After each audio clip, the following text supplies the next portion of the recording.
The Tale of Jemima Puddle-Duck by Beatrix Potter. What a funny sight it is to see a brood of ducklings with a hen.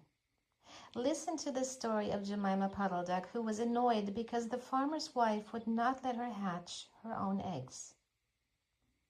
Her sister-in-law, Mrs. Rebecca Puddle-Duck, was perfectly willing to leave the hatching to someone else. I have not had the patience to sit on a nest for 28 days, and no more have you, Jemima. You would let them go cold, you know you would. I wish to hatch my own eggs. I will hatch them all to myself, quacked Jemima Puddle-Duck. She tried to hide her eggs, but they were always found and carried off. Jemima Puddle-Duck became quite desperate. She determined to make a nest right away from the farm.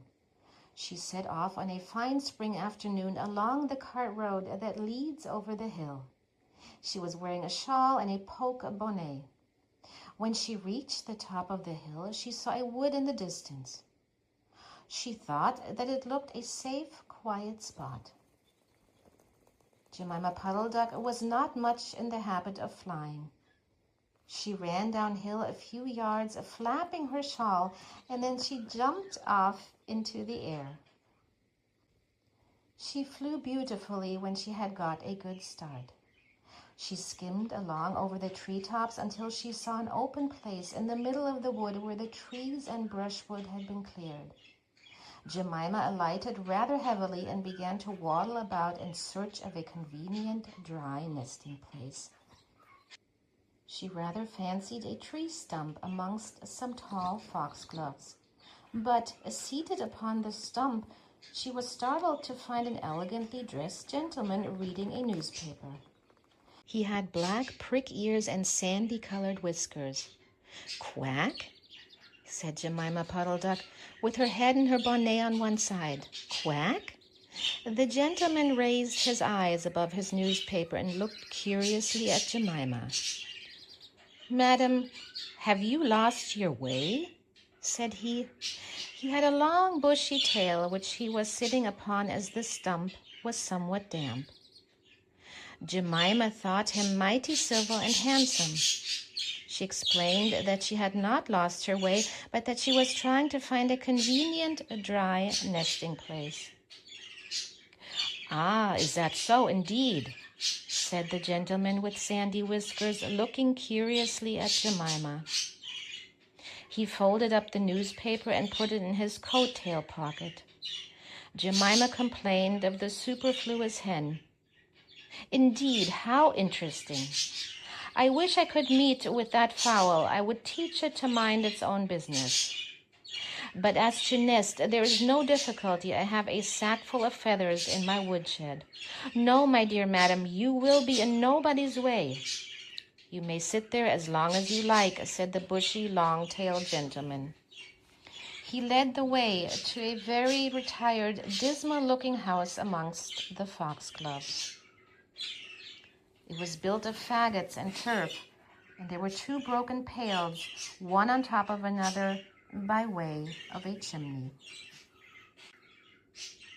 "This is my summer residence. You would not find my earth, my winter house, so convenient," said the hospitable gentleman. There was a tumble-down shed at the back of the house, made of old soap-boxes. The gentleman opened the door and showed Jemima in. The shed was almost quite full of feathers. It was almost suffocating, but it was comfortable and very soft. Jemima Puddle-Duck was rather surprised to find such vast quantity of feathers, but it was very comfortable, and she made a nest without any trouble at all. When she came out, the sandy-whiskered gentleman was sitting on a log reading the newspaper. At least he had it spread out, but he was looking over the top of it. He was so polite that he seemed almost sorry to let Jemima go home for the night. He promised to take great care of her nest until she came back again the next day. He said he loved eggs and ducklings. He should be proud to see a fine nestful in his woodshed. Jemima Puddle-Duck came every afternoon. She laid 9 eggs in the nest.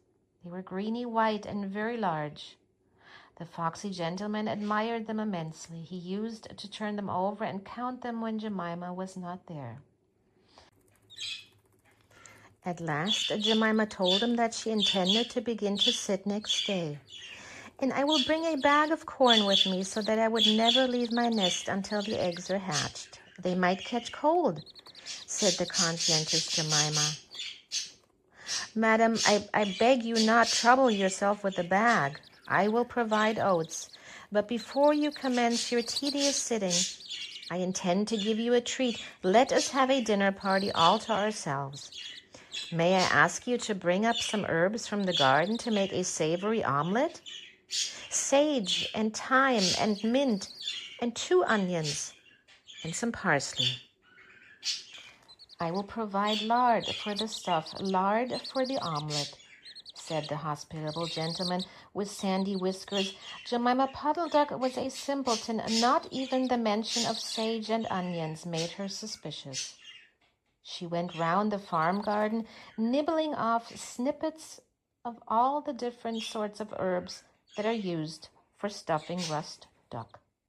And she waddled into the kitchen and got 2 onions out of a basket. The collie dog Kep met her coming out.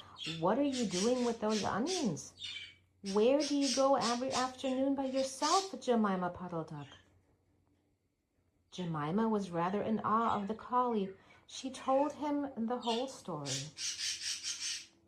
The collie listened with his wise head on one side. He grinned when she described the polite gentleman with sandy whiskers. He asked several questions about the wood and about the exact position of the house and the shed. Then he went out and trotted down the village. He went to look for 2 foxhound puppies who were out at walk with the butcher. Jemima Puddle-Duck went up the cart road for the last time on a sunny afternoon. She was rather burdened with bunches of herbs and 2 onions in a bag. She flew over the wood and alighted opposite the house of the bushy long-tailed gentleman. He was sitting on a log. He sniffed the air and kept glancing uneasily round the wood. When Jemima alighted, he quite jumped. "Come into the house as soon as you have looked at your eggs. Give me the herbs for the omelet. Be sharp." He was rather abrupt. Jemima Puddle-Duck had never heard him speak like that. She felt surprised and uncomfortable. While she was inside, she heard pattering feet around the back of the shed. Someone with a black nose sniffed at the bottom of the door and then locked it. Jemima became much alarmed.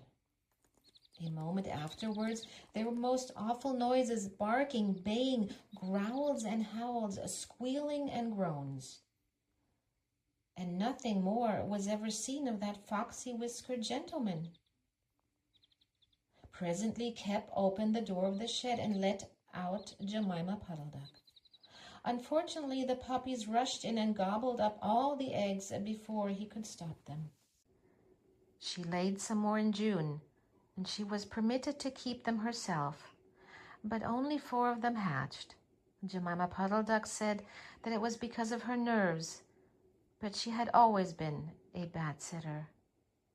The end.